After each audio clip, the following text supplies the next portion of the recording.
Kang Nur, yang terlahir dengan nama asli Nuryanto, berasal dari keluarga nelayan miskin yang tinggal di Desa Ujung Gebang, sebuah desa kecil yang terletak di pesisir Laut Jawa. Sejak kecil, hidup Kang Nur dipenuhi dengan perjuangan. Ayahnya adalah seorang nelayan yang bekerja keras setiap hari untuk memenuhi kebutuhan keluarga, namun hasil laut yang tak menentu seringkali membuat mereka kesulitan dalam mencukupi kebutuhan hidup sehari-hari. Ibu Kang Nur, seorang wanita yang penuh kasih sayang, selalu mengajarkan anak-anaknya untuk tidak menyerah dan berusaha sekuat tenaga meskipun hidup penuh tantangan. Kehidupan di Desa Ujung Gebang menjadi semakin sulit ketika pada suatu hari, gelombang besar melanda pesisir Laut Jawa, menghancurkan rumah-rumah penduduk dan merusak sebagian besar hasil tangkapan ikan yang menjadi sumber mata pencaharian utama. Kejadian tersebut membuat banyak keluarga terpaksa kehilangan tempat tinggal dan mata pencaharian mereka. Di tengah kehancuran tersebut, pemerintah menawarkan program transmigrasi kepada masyarakat desa yang terdampak, memberikan kesempatan untuk memulai hidup baru di daerah yang lebih aman dan memiliki peluang untuk bertani. Kang Nur dan keluarganya memutuskan untuk menerima tawaran tersebut. Mereka memilih untuk pindah ke Kalimantan Selatan, sebuah daerah yang terletak jauh dari keramaian dan dipenuhi dengan hutan tropis yang lebat. Dengan harapan dapat memulai kehidupan baru, mereka tiba di Desa Lampahan, sebuah desa yang terletak di wilayah Sungai Nyamuk, Kalimantan Selatan.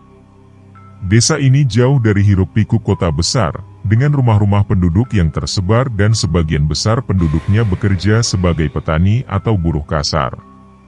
Setibanya di Desa Lampahan, Kang Nur dan keluarganya diberikan rumah sederhana oleh pemerintah serta hak untuk mengelola lahan pertanian yang luas. Namun, meskipun mereka diberi kesempatan untuk bertani, kesulitan hidup masih membayangi mereka. Tanah yang mereka kelola tidak selalu menghasilkan hasil yang melimpah, dan faktor cuaca yang tak menentu seringkali membuat musim panen gagal. Kehidupan yang penuh dengan keterbatasan finansial membuat Kang Nur harus bekerja keras setiap hari, baik di lahan pertanian maupun mencari pekerjaan sampingan sebagai buruh bangunan, demi memenuhi kebutuhan keluarga.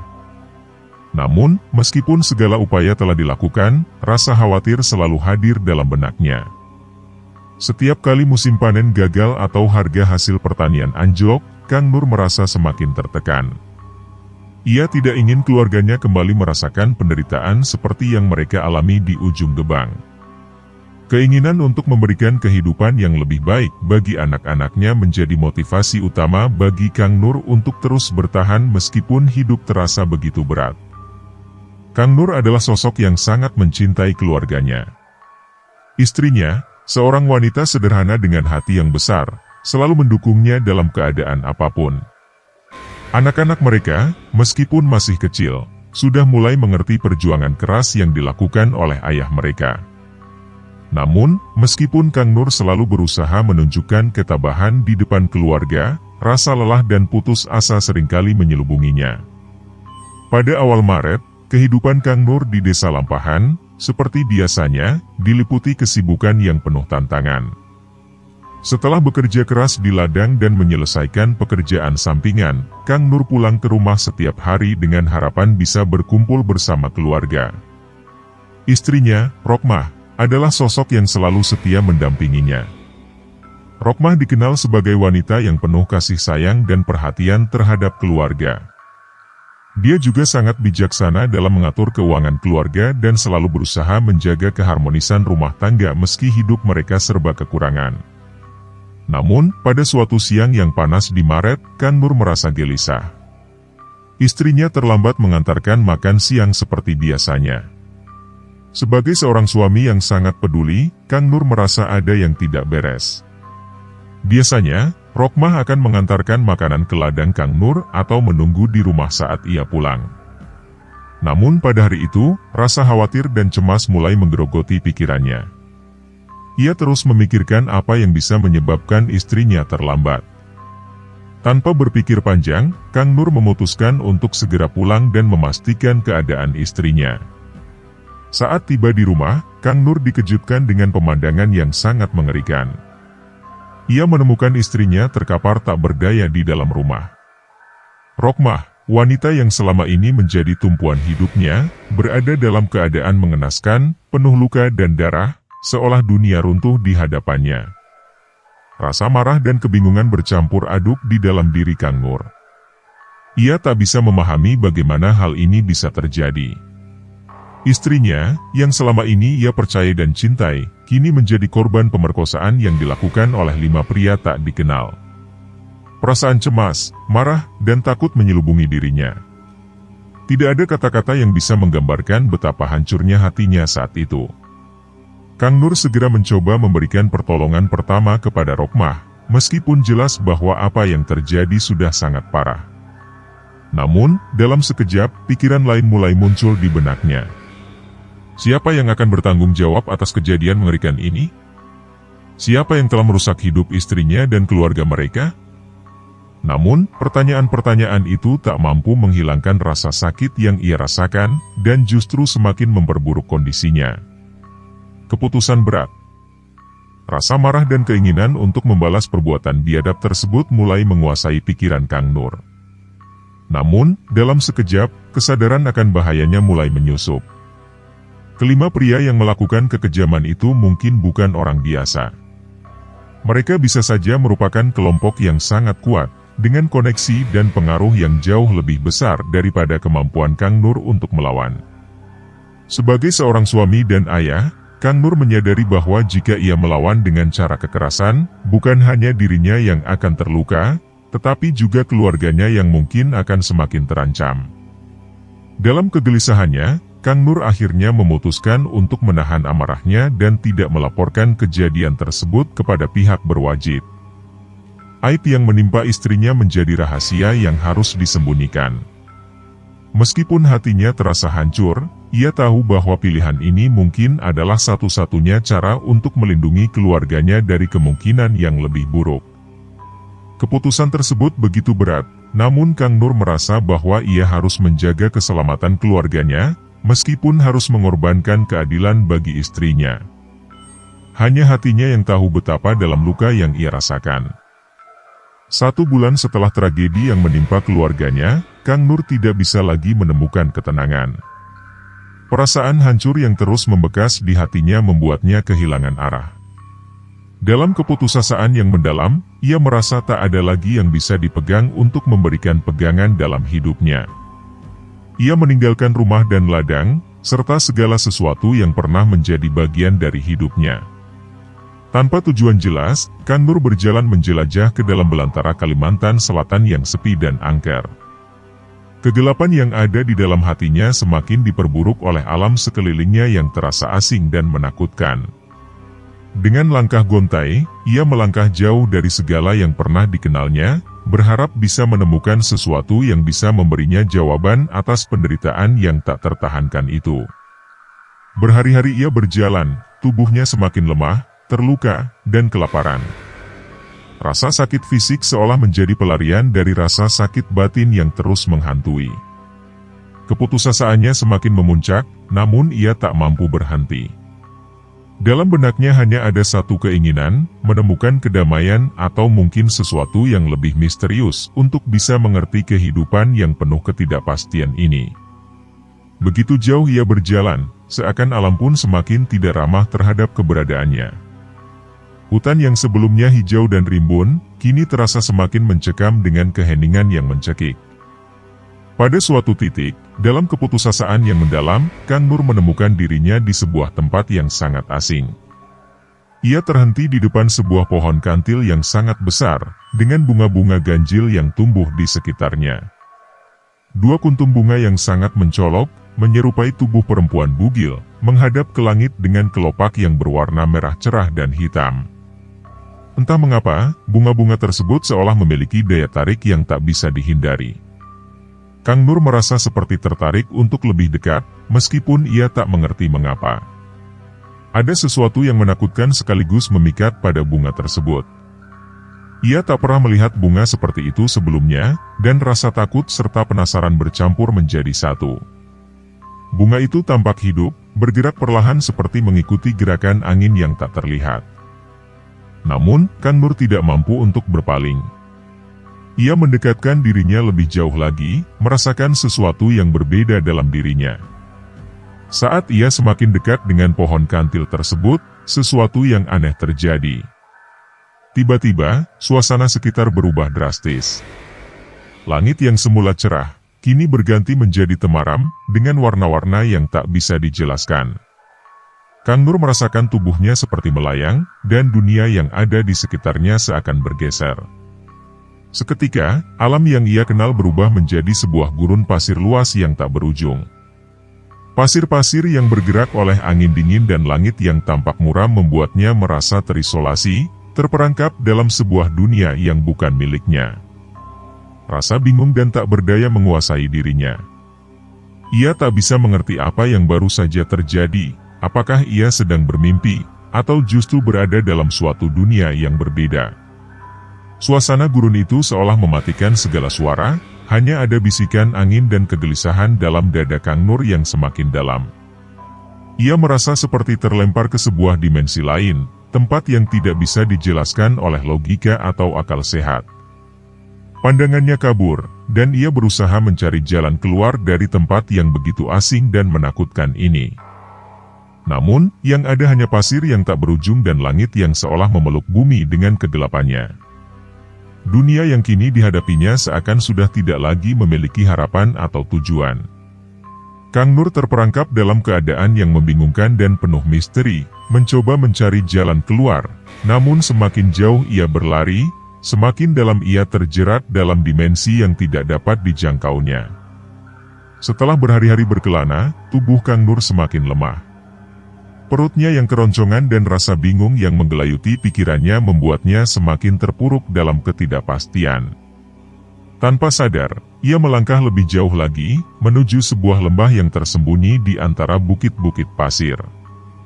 Di sana, ia menemukan sebuah kota kecil yang tidak pernah ia lihat sebelumnya, seakan-akan muncul begitu saja dari dunia yang berbeda.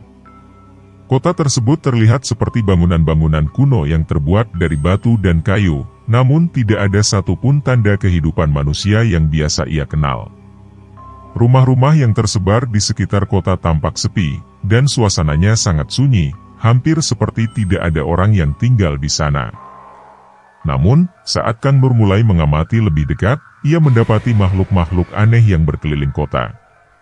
Mereka memiliki bentuk tubuh yang tidak proporsional, dengan anggota tubuh yang terlalu panjang atau pendek.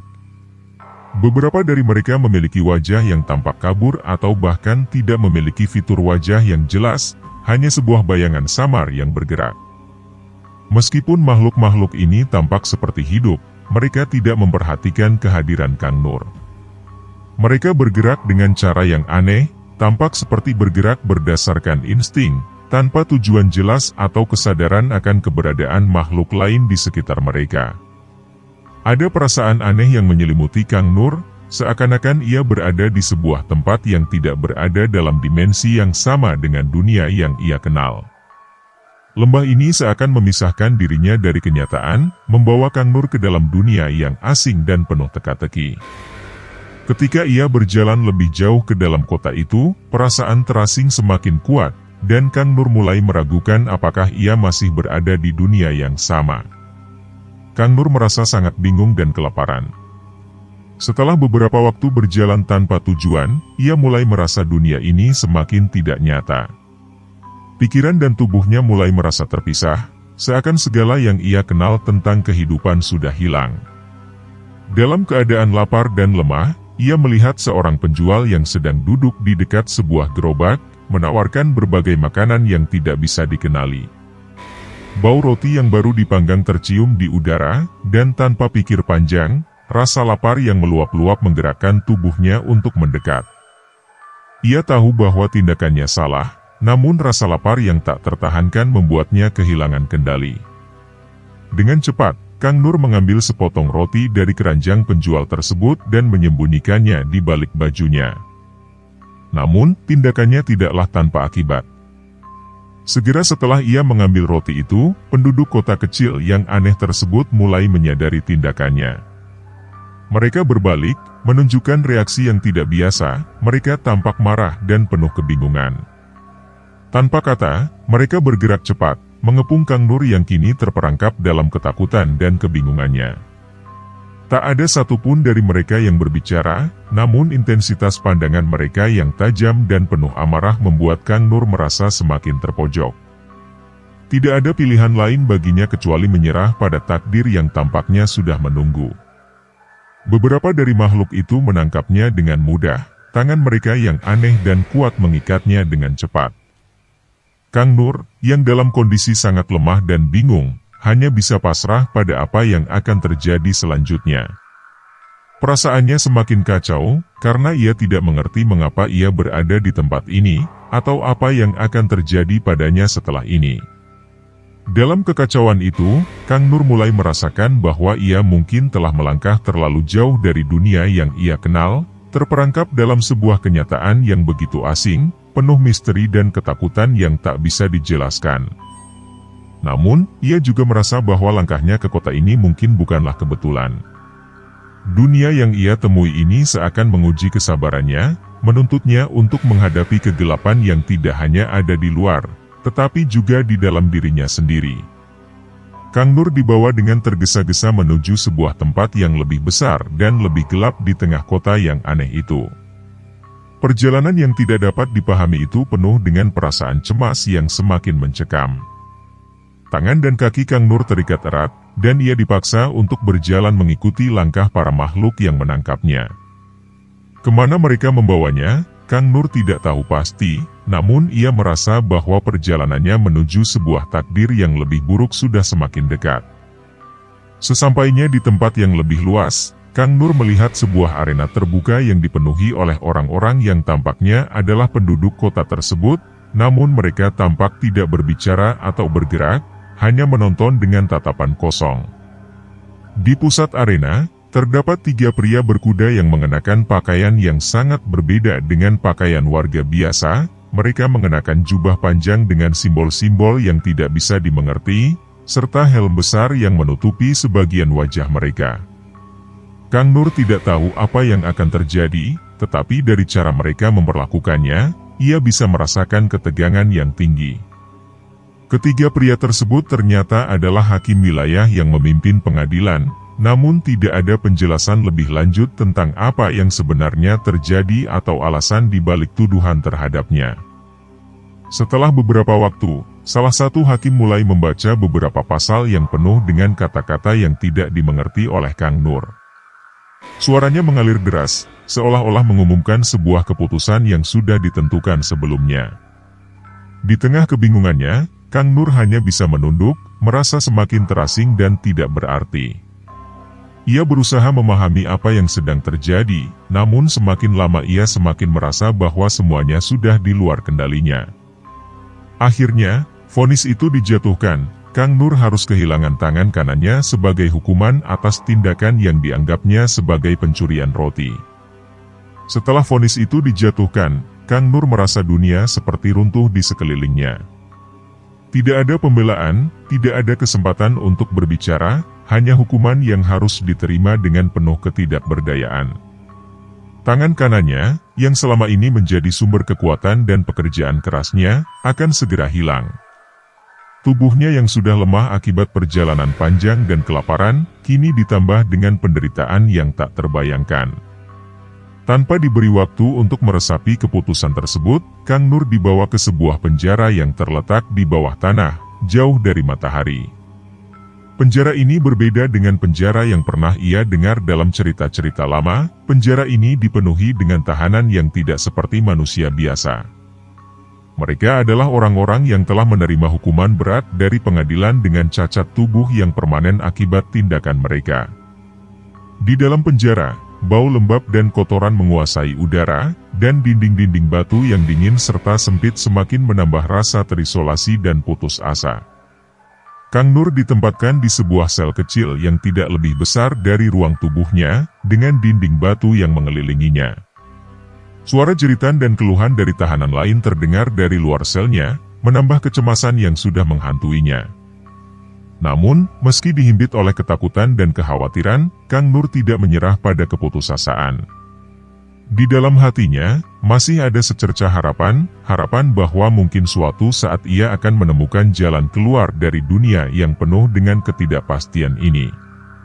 Perasaan terkurung itu tak kunjung hilang, namun Kang Nur berusaha mempertahankan pikirannya tetap jernih, berharap bahwa ada kesempatan bagi dirinya untuk melarikan diri dari penjara ini, atau setidaknya, untuk menemukan kembali identitas dirinya yang telah hilang. Hukuman yang diterimanya ini terasa seperti sebuah akhir yang tidak bisa dihindari, namun di dalam diri Kang Nur, ada perasaan bahwa ini mungkin bukanlah akhir dari segalanya. Dunia yang aneh ini mungkin menyembunyikan lebih banyak misteri yang harus dihadapi, dan Kang Nur hanya bisa bertahan sembari menunggu saat yang tepat untuk berjuang keluar dari kegelapan yang semakin dalam. Kehidupan di dalam penjara yang suram itu sudah membuat Kang Nur kehilangan harapan. Hari-hari berlalu dengan lambat, diselimuti oleh keputusasaan yang mencekam. Namun, suatu malam yang gelap dan mencekam, sebuah kejadian tak terduga terjadi. Di tengah keheningan yang mencekam, pintu sel Kang Nur terbuka dengan suara berderit yang keras, mengganggu ketenangan malam. Ia terkejut, berusaha mengangkat tubuhnya yang sudah lemah dan rapuh. Dalam kegelapan, sosok seorang pria besar muncul di ambang pintu. Kang Nur mencoba melihat dengan lebih jelas, namun visinya kabur karena lelah dan terkejut.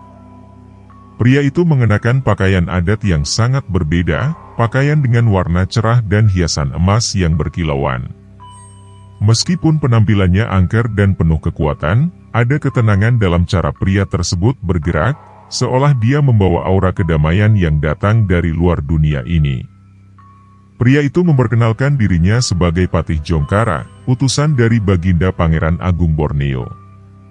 Suaranya dalam dan tegas, namun penuh dengan kelembutan yang menyiratkan kasih sayang. Ia mengungkapkan bahwa Baginda telah memerintahkan untuk menghentikan vonis yang dijatuhkan kepada Kang Nur dan membebaskannya dari hukuman yang tak adil itu.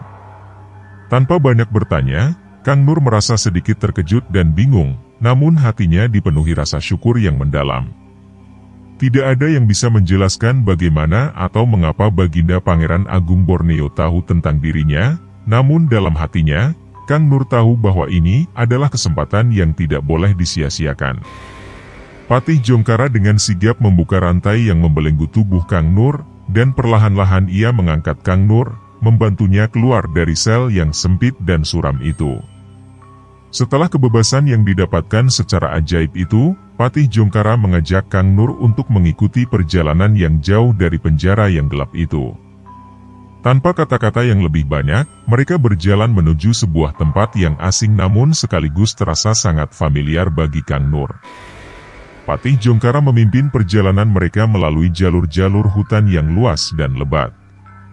Setiap langkah Kang Nur terasa semakin ringan seiring mereka semakin jauh dari kota aneh dan dunia yang telah menjeratnya dalam mimpi buruk. Pohon-pohon besar dengan cabang-cabang yang merunduk rendah menghiasi jalan setapak yang mereka lalui, sementara udara segar yang jauh dari bau lembab penjara menyapa wajah Kang Nur. Hutan itu, meskipun tampak asing di awal, perlahan-lahan mulai terasa seperti sesuatu yang pernah dikenalnya. Suasana alam yang begitu familiar, dengan bau tanah dan daun basah, membawa kenangan akan kampung halamannya di Jawa Barat, sebuah dunia yang jauh dari ancaman dan kekejaman yang telah ia alami. Semakin jauh mereka berjalan, Kang Nur merasa tubuhnya pulih kembali, seolah alam itu sendiri memberinya kekuatan baru. Patih Jongkara, yang tetap tenang dan tak terburu-buru, memberi penjelasan singkat tentang perjalanan mereka, namun tidak mengungkapkan terlalu banyak. Kang Nur merasa ada banyak hal yang masih belum diketahui, tetapi dia merasa aman dalam perjalanan itu. Sebuah perjalanan yang mengarahkannya kembali ke dunia yang lebih manusiawi, dunia yang kini terasa begitu jauh dari kekejaman yang telah dilaluinya. Perjalanan mereka menuju alam yang lebih familiar ini memberi harapan baru bagi Kang Nur, dan meski ia belum tahu apa yang akan terjadi selanjutnya, setidaknya kini ia merasa sedikit lebih bebas dari belenggu yang telah lama mengikatnya. Perjalanan yang dilakukan bersama Patih Jongkara ini tak hanya mengarahkannya kembali ke dunia yang familiar, tetapi juga membuka pintu menuju pemahaman yang lebih dalam tentang alam dan kekuatan yang tak terlihat, yang mungkin ada di luar kendali manusia biasa. Dunia yang baru ini, meskipun penuh misteri, memberi Kang Nur kesempatan untuk membangun kembali kehidupannya yang sudah hancur. Di tengah perjalanan ini, Kang Nur juga mulai merasakan perubahan dalam dirinya, sebuah pemahaman baru tentang takdir, kekuatan alam, dan kemungkinan-kemungkinan yang sebelumnya tidak pernah ia bayangkan. Kang Nur kembali ke dunia yang dulu dikenalnya, namun segalanya terasa sangat berbeda. Setelah melalui perjalanan panjang bersama Patih Jongkara, ia tiba kembali di ladang yang dulunya menjadi sumber hidupnya. Namun, apa yang ditemuinya sangat mengejutkan. Tanaman kelapa sawit yang tidak pernah ia tanam tumbuh subur di ladang yang dulu ia kelola. Seolah-olah waktu telah berlalu begitu lama, dan tanaman-tanaman itu telah berkembang pesat tanpa ada campur tangan dari Kang Nur. Di tengah ladang yang dulu hanya dipenuhi tanaman padi, kini ada dua orang yang mengaku sebagai pemilik baru tanah tersebut. Mereka menyatakan bahwa mereka telah membeli ladang itu beberapa tahun lalu. Kang Nur merasa kebingungan yang sangat dalam, seolah-olah ia terlempar ke dalam dunia yang tidak ia kenal. Kang Nur merasa seolah-olah baru saja meninggalkan ladangnya beberapa hari lalu, namun kenyataan yang dihadapinya jauh berbeda. Ia tidak bisa memahami apa yang terjadi. Ketika ia bertanya tentang keadaan istrinya, Rokmah, dan ladangnya, jawaban yang diterimanya semakin membingungkan. Rokmah, istrinya yang dulu sangat ia cintai, sudah menikah dengan pria lain 6 tahun yang lalu. Tidak hanya itu, ladangnya yang dulu menjadi tempat ia berjuang untuk bertahan hidup sudah dijual tanpa sepengetahuannya. Kang Nur merasa dunia ini semakin jauh dari kenyataannya yang dulu. Semua yang ia kenal telah berubah, dan ia merasa seperti seorang asing di rumahnya sendiri. Ia tidak bisa memahami bagaimana semua ini bisa terjadi. Bagaimana bisa ia merasa baru hilang semalam, namun kenyataannya sudah bertahun-tahun berlalu? Waktu yang begitu lama telah berjalan tanpa sepengetahuannya, dan ia terjebak dalam kebingungannya sendiri. Di tengah kebingungannya, Kang Nur bertemu dengan Arsyad, seorang transmigran yang dulu bekerja bersama di desa mereka. Arsyad mengenal Kang Nur, dan ia tahu siapa dirinya. Namun, saat mereka berbicara, Arsyad menyatakan bahwa ia tidak tahu apa yang terjadi pada Kang Nur selama ini. Menurut Arsyad, Kang Nur sudah hilang begitu lama, dan tak ada yang tahu kemana perginya. Arsyad menjelaskan bahwa berita tentang hilangnya Kang Nur sudah lama tersebar di kalangan warga. Ia telah dianggap sebagai orang yang hilang tanpa jejak, dan banyak yang beranggapan bahwa Kang Nur mungkin sudah mati. Arsyad pun menceritakan bahwa setelah Kang Nur hilang, kehidupan di desa mereka terus berjalan tanpa perubahan besar. Warga melanjutkan rutinitas mereka, dan tak ada yang tahu mengapa Kang Nur menghilang begitu lama. Kang Nur merasa terperangkap dalam waktu yang tidak lagi ia kenali. Segala sesuatu yang pernah dia tahu, yang pernah dia kenal, kini terasa asing dan tak terjangkau. Dunia yang semula familiar kini berubah menjadi labirin penuh teka-teki yang tidak dapat ia pecahkan. Ia merasa terasingkan, terpisah dari orang-orang yang dulu ia cintai, dan bahkan dari dirinya sendiri. Kang Nur merasa terjebak dalam pusaran waktu yang tak dapat dipahami. Ia terus merenungkan nasibnya, mencoba mencari jawaban atas semua yang terjadi. Setelah kembali ke dunia yang ia anggap sudah dikenalnya, kenyataan yang dihadapi justru semakin membingungkan. Waktu yang terasa hanya sekejap, semalam, ternyata telah mengubah segalanya. Ladangnya yang dulu ia kelola dengan penuh kerja keras telah berpindah tangan. Istrinya, Rokmah, sudah menikah dengan orang lain. Dan hidupnya yang dulu sederhana kini terasa seperti mimpi yang jauh dari kenyataan. Kang Nur tak mampu memahami bagaimana semua ini bisa terjadi. Jika ia benar-benar kembali ke dunia manusia, mengapa segalanya terasa begitu berbeda? Mengapa begitu banyak hal yang berubah tanpa ia sadari? Apakah ia masih terperangkap dalam dimensi lain yang tak bisa ia kendalikan? Ataukah perubahan yang ia alami hanyalah sebuah ilusi yang timbul dari kebingungannya? Pertanyaan-pertanyaan itu terus menggelayuti pikirannya, seolah-olah ada sesuatu yang lebih besar yang tersembunyi di balik semua peristiwa yang ia alami. Meskipun hidupnya terasa hancur dan terpecah, Kang Nur tidak ingin terpuruk dalam kebingungannya. Di balik kebingungan dan ketidakpastian, ada tekad yang tumbuh dalam dirinya untuk mencari tahu apa yang sebenarnya telah terjadi. Ia sadar bahwa hidupnya telah berubah secara drastis, namun ia masih memiliki pertanyaan yang harus dijawab. Apa yang menyebabkan dirinya hilang begitu lama? Mengapa keluarganya dan dunia di sekitarnya telah berubah tanpa ada yang memberitahunya? Apa yang sebenarnya terjadi pada dirinya selama ia berada di dimensi lain? Kang Nur merasa ada sesuatu yang belum selesai, sebuah luka yang belum sembuh, dan sebuah kebenaran yang harus ia temukan. Ia bertekad untuk melanjutkan pencariannya, tidak hanya untuk menemukan jawaban tentang dirinya, tetapi juga untuk memahami apa yang terjadi dengan keluarganya, terutama dengan Rohmah, istri yang dulu ia cintai. Kang Nur ingin mengungkap misteri yang membelenggu hidupnya, meskipun ia tahu perjalanan ini tidak akan mudah dan penuh dengan tantangan. Namun, ia juga sadar bahwa tanpa memahami apa yang terjadi, ia tidak akan pernah bisa melangkah maju. Dalam pencarian jati dirinya, Kang Nur berharap menemukan kedamaian dan pemahaman tentang takdir yang telah mengubah hidupnya.